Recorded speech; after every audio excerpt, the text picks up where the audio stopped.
Nomor 104, Peraturan Bupati Bekasi nomor 48 tahun 2020, Peraturan Gubernur Jawa Barat nomor 6 tahun 2020. Ya, yang pertama itu. Yang kedua, bahwa untuk pembuatan kartu keluarga semuanya melalui WhatsApp. Yang pertama, contoh, Pak, saya mau pembuatan kartu keluarga yang awalnya saya memiliki anak satu menjadi dua. Nanti Bapak dan Ibu diisi formulir ininya. Ya, formulir ini diisi sesuai dengan Peraturan Menteri Dalam Negeri nomor 104. Sekarang tidak perlu minta tanda tangan desa dan kecamatan. Jadi Bapak dan Ibu hanya minta formulir aja. Nanti diisilah di sini ya. Sesudah diisi nama, alamat, tanggal lahir, lalu perkawinannya diisi semua. Selanjutnya dipoto, dikirim ke nomor yang ada di kertas sana. Nah itu kan mohon maaf itu kecil dikarenakan kemarin hujan mungkin spanduknya rusak. Tadi saya udah minta sama pihak catatan sipil agar minta cetak spanduk yang baru. Ya, sesudah dikirim ke nomor kartu keluarga, kirimlah nomor email dan nomor telepon. Ya, kirimlah nomor email dan nomor telepon. Nanti Bapak dan Ibu ketika sudah mendapatkan balasan PDF, silahkan cetak sendiri dan Ibu tidak perlu datang ke sini memberikan berkas. Berkas yang sudah dicetak PDF udah Ibu cetak. Nanti berkas-berkas yang asli Ibu pegang saja. Karena sesuai dengan Peraturan Menteri Dalam Negeri nomor 104 bahwa pembuatan kartu keluarga, akte kelahiran, akte kematian hanya menggunakan kertas A4 80 gram. Ya, hanya kertas putih saja. Kalau dulu kan menggunakan berwarna biru kartu keluarganya. Lalu akte kelahirannya ada hologramnya. Kalau sekarang enggak, hanya kertas putih saja. Kelebihannya hanya barcode-nya saja ya. Itu untuk pembuatan kartu keluarga. Selanjutnya surat pindah. Contoh, Pak, saya mau pindah dari Kabupaten Bekasi ke Kota Bekasi. Yang pertama yang harus Bapak foto adalah surat pengantar pindah dari desa dan kecamatan. Selanjutnya Bapak kirim ke nomor 5850 ujungnya. Di sana ada nomor 5850 yang ada surat pindah mendatang, dikirimlah ke sana. Surat pindah yang pertama itu pindahnya, surat pengantar pindah dari desa dan kecamatan, dikirimlah ke sana, kirim nomor email dan nomor telepon. Ya. Sesudah mengirim nomor email dan nomor telepon, ketika Bapak dan Ibu sudah mendapatkan balasan, surat pindah Anda sudah kami proses. Nah, dikasih PDF print sendiri. Ibu tidak perlu datang ke sini untuk memberikan berkas surat pindahnya. Ya, itu untuk pindah dari Kabupaten Bekasi keluar Kabupaten Bekasi. Selanjutnya kebalikannya. Contoh, saya pindah dari Kota Bandung ke Kabupaten Bekasi. Yang pertama yang Ibu harus foto adalah SKPWNI. Apa itu SKPWNI? Surat pindah ya, surat pindah WNI. Nanti dipoto yang itu. Nah, ini ada perbedaan. Ketika Ibu pendatang atau pindahan dari luar ke Kabupaten Bekasi, yang ininya harus diisi, yang dari desa, kecamatan, pengantar RW pun harus dilengkapi. Karena Ibu adalah pendatang. Ya, jadi wajib melapor kepada pihak RT setempat. Sesudah mengisi ini, difoto berkasnya semua, dibikin PDF, dikirim ke nomor 5850. Ketika sudah mendapatkan balasan, surat pindahannya sudah kami proses dan Ibu dan Bapak dikirimkan PDF, Kakak print sendiri. Ya, di print. Nah, ketika sudah di print, nanti ada perbedaan. Ibu dan Bapak wajib datang ke sini agar dicetak KTP luar Kabupaten Bekasinya menjadi KTP Kabupaten Bekasi nanti di baru seperti ini. Ya, itu untuk surat pindah. Selanjutnya yaitu update data. Banyak terkendala di update data nih, banyak sekali karena memang sehari-hari banyak yang datang ke sini untuk pengupdatean data. Ya. Yang pertama, Pak, data saya tidak terupdate di BPJS. Pak, data saya tidak terupdate di NPWP. Pak, data saya tidak terdaftar di catatan sipil. Bukan tidak terdaftar di catatan sipil, tetapi tidak terupdate di instansi-instansi yang Bapak perlukan. Contoh kayak BPJS, NPWP, dan perbankan. Karena kenapa? Mereka mengambil data Ibu dan Bapak tidak ngeling langsung ke sini. Tidak ngeling langsung ke sini. Karena yang boleh ngeling langsung ke sini hanyalah operator-operator kecamatan. Ya, makanya pengupdatean itu terpusat di Kemendagri. Sulitnya itu, Pak. Ya, sulitnya, kenapa saya bilang sulit? Karena banyak berbagai macam masyarakat yang datang ke sini. Ada yang sudah 1 bulan, pengupdatean masih belum muncul juga di instansi terkait. Mereka sudah ada keperluan karena urgent atau apa, tapi kewenangannya masih ada di pusat. Jadi ada batasan kewenangan yang belum kita bisa tembus karena masih kewenangannya ada di Direktorat Jenderal Catatan Sipil.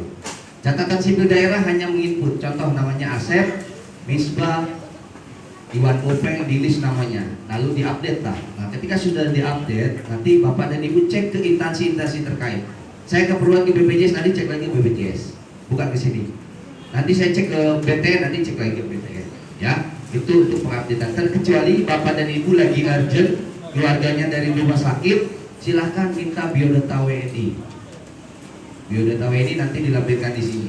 Ya, fotokopi kakaknya nanti berbaris di sini. Oke. Selanjutnya yaitu legalisir. Bagi yang mau legalisir nanti ketika sudah saya instruksikan, silakan berbaris di samping kanan saya. Rapikan berkasnya, harus menggunakan map agar tidak tercecer. Ya, akte dan kakak harus dipisah. Ketika mau legalisir akte kelahiran, akte kelahirannya bukan produk Kabupaten Bekasi, harus menggunakan surat pernyataan. Ya, itu untuk legalisir. Selanjutnya untuk kartu identitas anak. Kartu identitas anak pengambilannya tidak di sini tapi di depan. Nanti di loket 8 di gedung depan sini BPPT ya. Pengambilannya di loket 8. Nah, untuk KIA yang baru persyaratannya yang pertama, ketika si adik umurnya 0 sampai 5 tahun tidak menggunakan foto. Kalau si adik umurnya 5 tahun sampai 16 tahun menggunakan foto, dilihat dari tahun lahirnya. Kalau ganjil berwarna biru, genap berwarna merah. Nanti persyaratannya foto, fotokopi KTP kakak, fotokopi akte kelahiran, sama foto si adik. Dikirimlah ke nomor pelayanan KIA. Ya, ketika sudah mendapatkan balasan, agar ibu datang ke sini, silakan datang ke loket 8 di depan sini di gedung BPPT. Ya. Selanjutnya untuk akte kelahiran. Akte kelahiran persyaratannya fotokopi KTP suami istri, saksinya harus seperti ini. Jangan sampai nanti Bapak udah ngantri capek-capek, pas dicek sama pihak petugas ternyata fotokopinya belum lengkap. Harus seperti ini ya fotokopinya. Saya harapkan sekarang kalau memang belum difotokopi, silahkan rapikan dulu. Yang kedua yaitu surat keterangan lahir yang asli difoto. Yang ketiga, surat nikahnya tidak perlu dilegalisir. Kebijakan terbaru dari mulai bulan ini, baru 1 bulan tuh ya, tidak perlu dilegalisir. Jadi cukup hanya fotokopinya saja. Yang pertama fotokopi KTP suami istri, saksi 2 orang, surat keterangan lahir yang asli, fotokopi surat nikahnya yang ada tanggal nikahnya. Selanjutnya dikirimlah ke nomor akte kelahiran. Ketika Bapak dan Ibu sudah mendapatkan notifikasi 321621, berarti itu sudah diproses. Di print bukti catnya. Kenapa harus di print bukti catnya? Agar nanti HP Ibu dan Bapak tidak perlu dibawa ke dalam untuk pengecekan nomor. Ya, cukup dicat bukti catnya di print sama nomor registrasinya. Ya, takutnya ada privasi Ibu sama suami atau sama siapa, ya terbaca sama pihak petugas. Ya, itu untuk akte kelahiran. Selanjutnya akte kematian. Ketika mau pembuatan akte kematian, silakan berkasnya dilengkapi sama dikirim ke nomor pelayanan akte kematian. Ketika sudah mendapatkan balasan nomor registrasinya ataupun notifikasinya, baru berbaris di samping kiri saya. Ya. Selanjutnya akte perkawinan dan perceraian bagi non muslim. Akte perceraian dan perkawinan tidak di sini, tetapi di Lotemat, samping Kecamatan Cikarang Utara. Ya, samping Kecamatan Cikarang Utara. Oke, mungkin itu saja informasi yang bisa saya sampaikan. Ketika ada yang mau bertanya, ada season bertanya. Ya, yang pertama peraturan ketika bertanya, ketika ada yang bertanya tidak boleh ada yang celotehan. Karena saya orangnya satu, jadi saya harus menjelaskan ke salah satu biar jelas dulu. Takutnya belum jelas dipotong lagi. Ada yang nanya dipotong lagi. Ya, oke. Bagi yang sudah mendapatkan notifikasi akte kelahiran, silakan berbaris di samping kiri saya.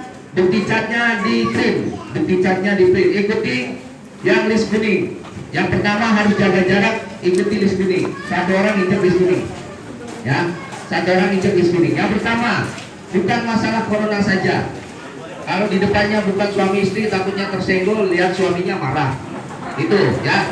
Kalau masalah penyakit kita tidak tahu, itu urusan yang Maha Kuasa. Yang penting kita sebagai manusia syariat dulu. Besok mau mati juga kita nggak tahu. Ya, penting syariat dulu. Yang di sini bagi pengurusan surat pindah kartu keluarga yang sudah mendapatkan notifikasi via WhatsApp. Kalau belum mendapatkan notifikasi via WhatsApp, silakan pulang dulu. Karena percuma, ibu nanti di sini nanti kasihan kan, sampai petugas tapi nggak dilayani. So, silakan baris di sini, list merah, ikuti list merah sini. Oh, tadi kan geser lagi. Nah, belum punya anti corona kan, saya udah punya. Jadi, nah, udah lagi. Sip, itu udah lagi saya. Ibu motor bukan maju sayang. Satu orang is merah, satu orang is merah, satu orang is merah. Ya, mundur lagi, ikuti. Oke, silakan Om Ganteng. Yang ini kemana? Nggak tahu. Diinformasikan bagi petugas kartu keluarga ataupun yang lainnya silakan ke loket. Mohon izin Pak Kasih, Bapak Kasih Rawal, mohon izin.